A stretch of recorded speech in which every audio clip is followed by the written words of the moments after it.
Bismillahir-Rahmanir-Rahim. Ladies and gentlemen, first of all, I really want to thank the Unity, the Global Peace and Unity organization to get me here. Give me about 15 minutes to talk to you.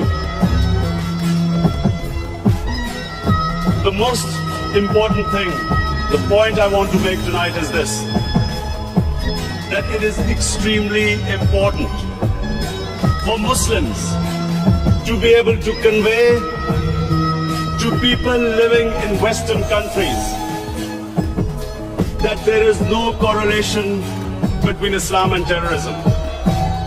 Unfortunately, through a planned campaign, Islam and terrorism have been linked, and 1.3 billion Muslims are on the back foot, on the defensive, trying to justify that Islam has nothing to do with terrorism. And what the point you need to make is this, that according to the Holy Quran, 124,000 messengers of God were sent on earth, all of them with one message. And the message was that the Almighty wanted us to be human beings rather than intelligent animals. Animals believe in might is right, survival of the fittest, whereas human beings have compassion and justice. And Muslims were supposed to be and should be the community that should be compassionate and that should believe in justice, just like every messenger of God to every human community brought the same message. So when something like 9/11 happens, we should be able to tell those people who blamed 1.3 billion people for the acts of 18 people that terrorism knows no religion. All religions preach the same thing. And unfortunately, we do not have either the political or intellectual leadership in the Muslim world to be able to convey our point of view. So we have things, we have words like Islamofascism, like radical Islam. When Tony Blair and George Bush say that the enemy of Western civilization is radical Islam, how is the man in the street in the West supposed to differentiate between a moderate Muslim and a radical Muslim? And why is Islam the issue?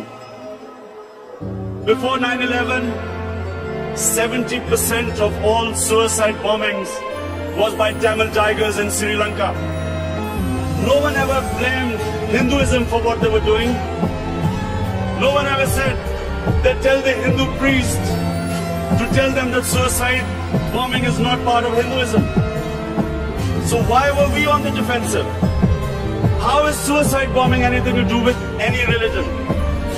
And unfortunately, because we did not have the leadership, and because sadly in the Muslim world, there were people who played along the game, called themselves moderate Muslims. We had military dictators, in order to get Western support, called themselves enlightened moderates, perpetuating this image that perhaps it's something to do with Islam or radical Islam. All human communities have moderates, have liberals, have conservatives, and have fanatics. Islam also has its fanatics, but the moderate majority is always liberal, because our religion preaches, our religion accepts other communities and other religions. We all know that Islam believes in plurality. Muslims have lived with other religions. We have lived with Hindus, we have lived with Buddhists, we have lived with Jews, Christians. We accept, as the Quran says, Allah says in the Quran that it is through His will that we are distributed in different communities. It is through Allah's will that human beings are distributed in different religions and communities. And Allah goes on to say that had He wanted, we would all become one community. And then it goes on to say, the ayat goes on to say, compete in being good human beings. So we have a religion which preaches plurality. We accept other religions. Nowhere does Allah tell us to convert everyone to one monoculture or mono-religion. And all we are asked is to be better human beings, compete in being better human beings. So when we have things like the whole religion being called Islam, radical Islam, putting Muslims on the defensive, it is our failure to convey the true teachings of Islam to the Westerners. And the second point is very important to understand. We have also failed to make the Western countries understand that there are two aspects of religion which are sacred. One is the Holy Quran, and then the other is the personality of the Prophet, peace be upon him. Unfortunately, when either the Quran or the Prophet, peace be upon him, they are ridiculed, the Muslim leadership has failed to convey to the Western countries that it pains and hurts us. Because the leadership doesn't do anything, we have radical youth demonstrating, being violent, and giving our enemies an opportunity to malign our religion. I think it's about time that the OIC, the heads of Muslim states, should stand up and convey this to the Western countries that just as the Holocaust in various European countries, if there is any doubting the Holocaust, people are put into jails. There is no freedom of expression when it comes to Holocaust, and quite right. Because if anything hurts other human beings, why can't we lay off those subjects? Similarly, the Quran and the Holy Prophet, peace be upon him, should also be considered. If there's any caricature, if there's any ridicule about these two entities, it hurts us. We should be able to convey them to them. Why should we leave it to radicalized youth to go in the streets and burn and kill and give the opportunities to the enemies of Islam to malign us? And I consider this a failure of the Muslim intellectuals and the Muslim leadership. I think that this is a very good forum.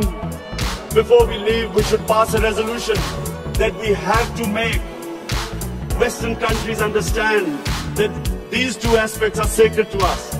Same time, we should make them understand that Islam, like all great religions, all great revealed religions of the Almighty Allah, want justice on this earth, want peace, want compassion. Islam makes us into human beings. The best aspects of a human being, nobility, generosity, selflessness, is what our religion teaches us, as opposed to being simply intelligent human beings, where we only think of us, where nothing is ever enough, where we worship the material God, where we just seen this collapse of the banks, where you saw the ultimate greed, human greed, where poor people's savings were robbed by the few rich people. This is what Islam and all great religions preach against. They want us to be human, to think of the poor, to think of the underprivileged, to be just, to tell the truth. In other words, everything noble about a human being is